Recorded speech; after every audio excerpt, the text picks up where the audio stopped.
Mixed martial arts is one of the fastest growing sports on the planet, mainly due to the fact that there are so many different ways to win. Of course, you can knock your opponent out, but you can also submit them via a plethora of different methods, some admittedly more painful than others. Today, we are discussing the most painful submissions possible in the sport of MMA, so stay right where you are. First up, you're talking about the toe hold. To the uninitiated, this one sounds nothing in comparison to what it actually is, and some have suggested it even sounds cute. But those people have clearly never experienced a toe hold. When someone wins this way, people often assume they must have broken their opponent's toe by bending it back, but this isn't what a toe hold is. Generally applied from the Omoplata position and then attacking the foot. The toe hold proponent will grab the foot on the same side as the little toe, with their opponent's arm trapped between his legs. Then, they will use their leverage to force the foot towards the opponent's own butt while twisting the ankle. If a person trapped in a toe hold decides to tough it out and not tap, they will find themselves with the bones in the foot on the little toe side broken. A very nasty move indeed. Have any of you guys ever hit a toe hold in training? Next up is the calf slicer. Stay with us. The great thing about this one is that you can hit it from loads of different positions.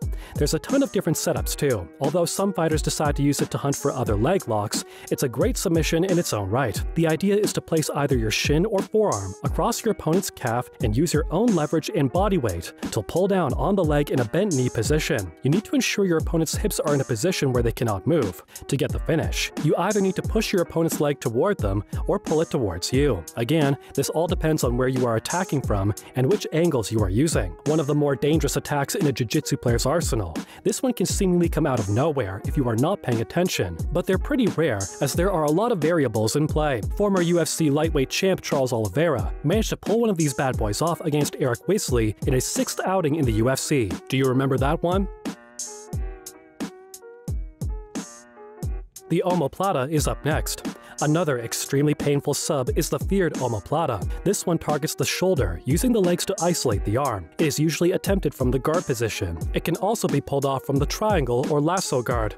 The idea is to isolate the arm and use your legs to move into such a position where your opponent's arm is now essentially twisting back towards his body. You need to be careful of your opponent simply rolling out of this position, so you can use your arm to keep him in position by placing it across his back. From an upright position, you will now sit up, and due to your opponent's arm being trapped against your own hip, you simply move forward, lifting your own body up, which will end with your opponent tapping due to the incredible amount of leverage and pain which you will now be feeling in his shoulder if you've executed it right. Give us your favorite submission move below. We're talking about the Kneebar next. Stay with us. This is one of the attacks which features high on the list of most feared attacks by jiu-jitsu players and MMA athletes. As we know, knee injuries can ruin the careers of sports people everywhere, so the last thing anyone wants is to be caught in one of these. It is also seriously painful. Similar to how an armbar works, but obviously attacking the knee, the proponent of the Kneebar will attack the legs, and once in a position to do so, will attempt to hyperextend the knee using their arms. You will want to tap quickly, however,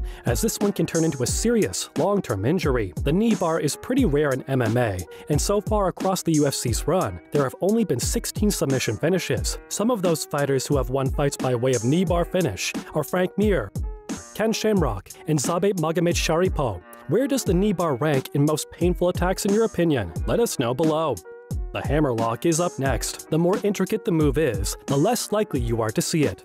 And this is one of those moves where you need a perfect storm of small events to go in your favor to be able to pull it off. Commonly associated with police officers when arresting suspects, the Hammerlock is basically the MMA version, whereby an attacker will maneuver themselves into a position where they can attack the arm and shoulder by forcing it behind an opponent's back and then moving the wrist upwards towards the back of the opponent's head. This puts immense pressure on the shoulder joint and is one of the most painful attacks a jiu-jitsu player can inflict on another. The move is rarely seen in MMA octagons due to how difficult it is to pull off, but those who are deep into the sport might remember Shinya Aoki pulling off an incredible hammerlock against Mizuto Hirota back in 2009. Tell us your favorite shoulder attack below. We have the heel hook now. Don't go anywhere. Another incredibly painful attack, which, as the title suggests, focuses on the opponent's lower body, specifically the feet and ankles. To the untrained eye, it may may seem as though these would be simple enough to defend against, but they are anything but. Usually, both grapplers will have their legs intertwined, with one or the other attacking the ankle of their opponents. Once you have your opponent's foot and ankle in your grasp, you simply crank on the ankle joint until they inevitably tap.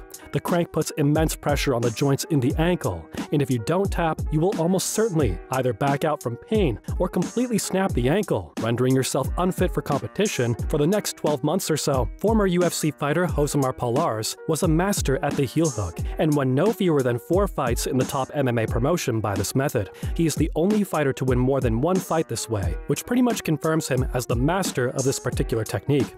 Unfortunately for Palars, he would let himself down in the octagon after defeating Mike Pierce with a heel hook, but refusing to let go once his opponent tapped. He would quickly regret his decision, as he was instantly cut from the UFC. We're discussing the Twister now. Stick around. Another super rare submission, the Twister, is again one of the most painful due to the fact that your body is basically contorted one way while your neck is cranked the other, a move so difficult to pull off that there have only been 2 submission wins via this method, one coming from the legendary Korean Zombie against Leonard Garcia back in 2011, and another from Bryce Mitchell against Matt Sales in 2019. Incidentally, Mitchell almost pulled off another Twister finish against Charles Rosa in his very next fight, but he couldn't lock it in, unfortunately. The attack begins from back control, with the attacker using the legs to twist the body one way, while pulling the neck inwards in the opposite direction, which in turn puts significant pressure on the spinal cord. A truly brutal finish. And finally, we have the Kimura. The Kimura is one of the most common finishing moves you will see, and once it is locked in, there's pretty much no escape. Not the most spectacular attacks you are likely to see, but one of the most effective and also one of the most painful.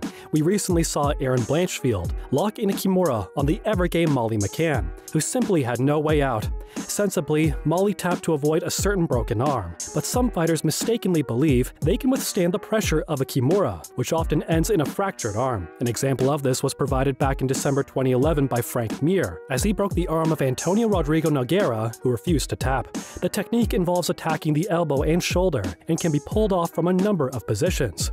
We like hitting this one from guard, but you're not going to catch many experienced jiu-jitsu practitioners from this position. It is commonly executed when an opponent is exhausted, and simply has very little mental or physical power left to defend themselves. It is also one of the most versatile moves, and can be hit from a plethora of positions. Which is the most painful attack in your opinion? As always, thanks for dropping by today, and remember to tune in again next time for some more fun and games. And why not do us a solid by liking and sharing today's video, while also sharing it with any MMA heads you know of. Also, be sure to let us know your thoughts in the comment section below, and don't forget to subscribe to our channel for more content just like this. Bye guys.